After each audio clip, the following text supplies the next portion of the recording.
রাস্তার ধারে এখানে কি সুন্দর ফুল গাছগুলো, পুরো ফুল গাছ ভর্তি। একটা ফার্স্ট ভিউ পয়েন্ট পেয়ে গেলাম, ফার্স্ট ভিউ পয়েন্ট থেকে দেখা যাক। বাও, কি সুন্দর লাগছে নিচেটা, কি সুন্দর ছবি করা। এইদিকে একটা রোপওয়ে রয়েছে, পাহাড়ের উপরে যাচ্ছে। যে বাঁ দিকে দেখা যাচ্ছে সাবমেরিন মিউজিয়াম, এই যে সাবমেরিন মিউজিয়াম, আর ডান দিকে এয়ারক্রাফট মিউজিয়াম।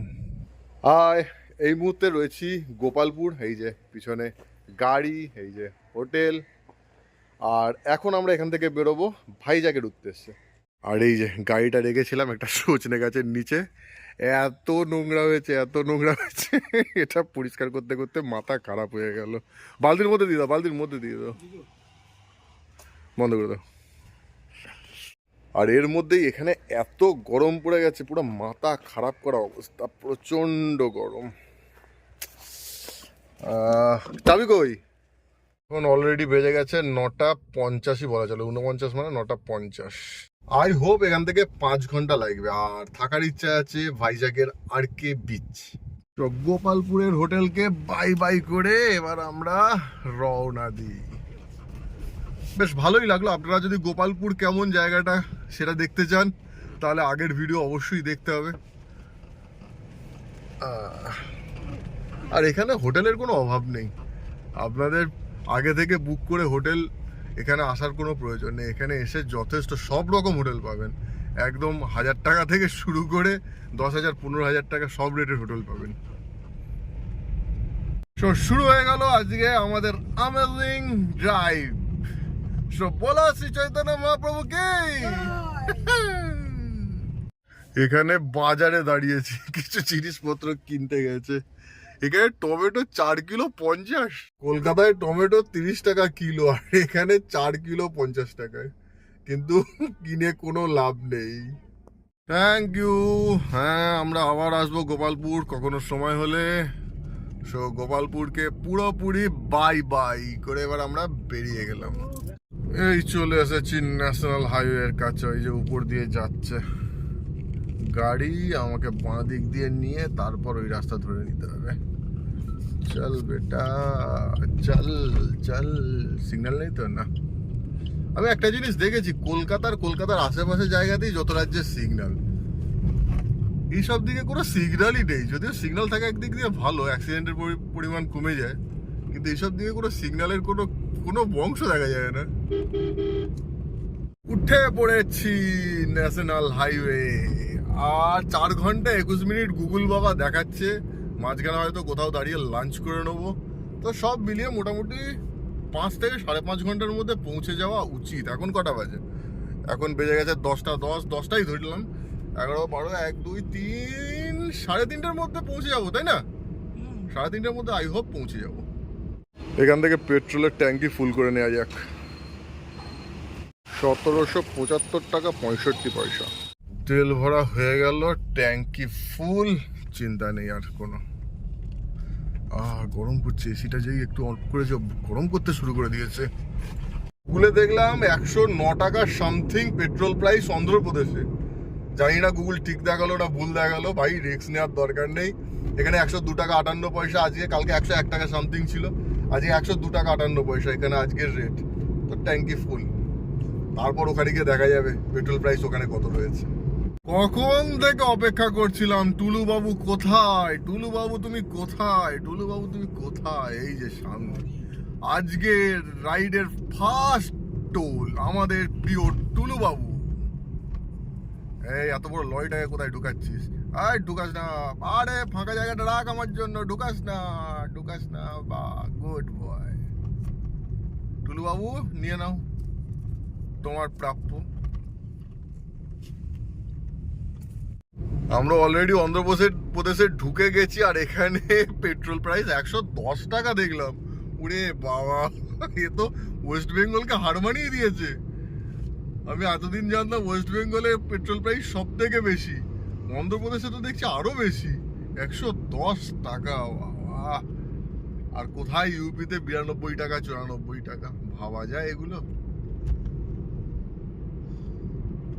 রাস্তায় প্রচুর পাহাড় দেখা যাচ্ছে, কিন্তু একবারও রাস্তার পাহাড়ের উপর দিয়ে যাচ্ছে না। সবই সাইড কাটিয়ে বেরিয়ে যাচ্ছে।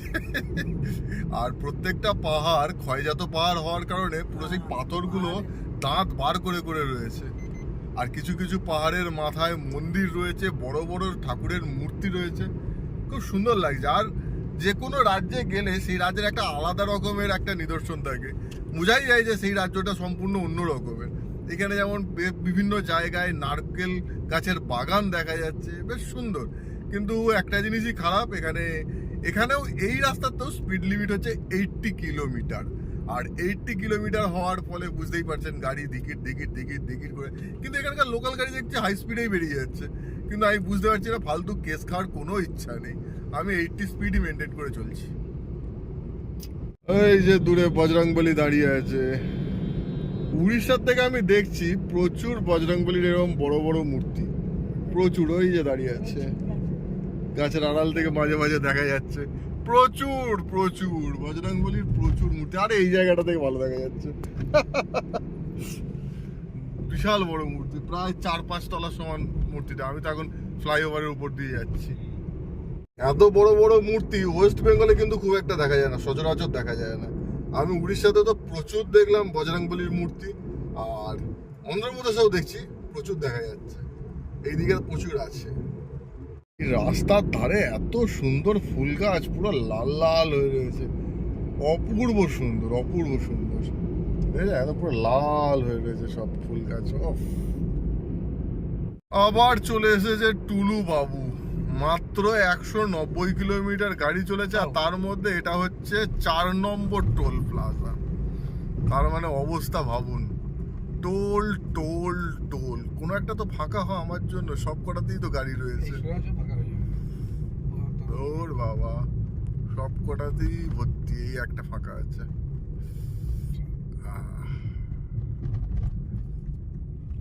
লুটলো, মুঝে লুটলো। তার ধারে এখানে কি সুন্দর ফুল গাছগুলো, পুরো ফুল গাছ ভর্তি। এই রাস্তায় অনেকক্ষণ থেকে আমি দেখছি, লাস্টে ঠিক করলাম না, গাড়ি স্লো করে ফুল গাছগুলোর ছবি তুলতেই হবে। কি সুন্দর লাগছে, অপূর্ব লাগছে। এরকম রাস্তায় গাড়ি চালানোর মজাই আলাদা, মজাই আলাদা। ও দারুণ দারুণ। পিছনে ফুল গাছ। বিশাখাপত্তনম ভাইজ্যাগের অ্যাকচুয়ালি আরকে বিচে থাকার ইচ্ছা আছে, আর এখান থেকে মনে হচ্ছে আরকে বিচ লেফট সাইড নিতে হবে, কিন্তু লেফট সাইড নেওয়ার জায়গাই তো পাচ্ছি না। ওই সামনে আছে, নিশ্চয়ই থাকবে। এ বাবা, লেফট সাইড নেওয়ার জায়গা ওই তো ওখানে আছে। Left side left side left side, এই তো এখান থেকে লেফট সাইড। না তো এখান থেকে না হতো, এখান থেকে না হতো, কি সব ভুলভাল দেখাচ্ছে গো। না না, জিজ্ঞাসা করতে হবে, আরেকটু এগিয়ে নিতে হবে। ওহো, পাগল হয়ে যাবো আমি। আরকে বিচ এখান থেকে 10 কিলোমিটার, আর এখানে মোটামুটি ভালোই সিগন্যাল রয়েছে, ভালোই জ্যামও রয়েছে জায়গায় জায়গায়। মানে শহরের মধ্যে ঢুকে গেছি মোট কথা। দেখো পাবলিকের অবস্থা, এইখান দিয়ে বাইক করতে গিয়ে পড়ে ধরে বাইক ভেঙেই ফেলবে মনে হচ্ছে, বাইকটাকে ভেঙেই ফেলবে। সত্যি ভাই, নাকি অ্যাক্সিডেন্ট হয়েছে। আরে এত জমজমাট রাস্তাতেও এরকম ভাবে অ্যাক্সিডেন্ট কি করে হচ্ছে। আবার একটা ভিতরের রাস্তায় ঢুকলাম, কিন্তু জায়গাটা তো ব্যাপক সুন্দর রাস্তা, পরিষ্কার পরিচ্ছন্ন। ডান দিকে স্কুল আছে, অফিস আছে। এটা স্কুল, পরপর school, Visakha valley school, Visakhapatnam valley school, সব পরপর স্কুল আছে এখানে। আর আমাদের এখনো সোজা গিয়ে আবার ডান দিক, বোঝা যাচ্ছে না। সামনে পাহাড়টা ব্যাপক লাগছে, রাস্তাটাও ভালো, কিন্তু যেখানে যাচ্ছি সেখানে দেখি সামনেই তো মনে হচ্ছে সমুদ্র। হাব যা মনে হচ্ছে, হ্যাঁ সামনে সমুদ্র 100%, তাই তো মনে হচ্ছে। হ্যাঁ ওই তো সমুদ্র দেখা যাচ্ছে। আরে না, এই দেখো তোমার নারকোল পড়ে গেল। এই যে সামনে সমুদ্র, আর এটা হচ্ছে মেরিন ড্রাইভ রোড। ওরে বাবারে, জঘন্য বাম্পার। এই সমুদ্র,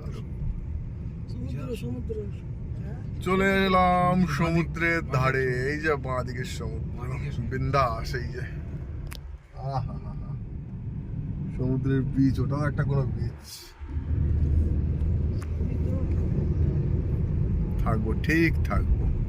একটা ফার্স্ট ভিউ পয়েন্ট পেয়ে গেলাম। ফার্স্ট ভিউ পয়েন্ট থেকে দেখা যাক। বাহ, কি সুন্দর লাগছে নিচেটা। বাহ,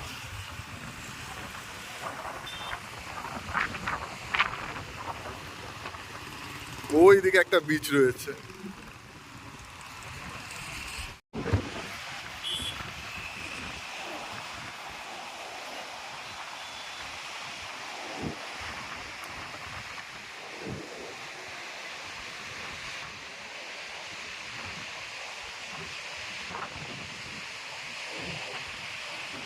এ বুড়িকে ধরে থাকো, হাওয়ায় উড়ে যাবে।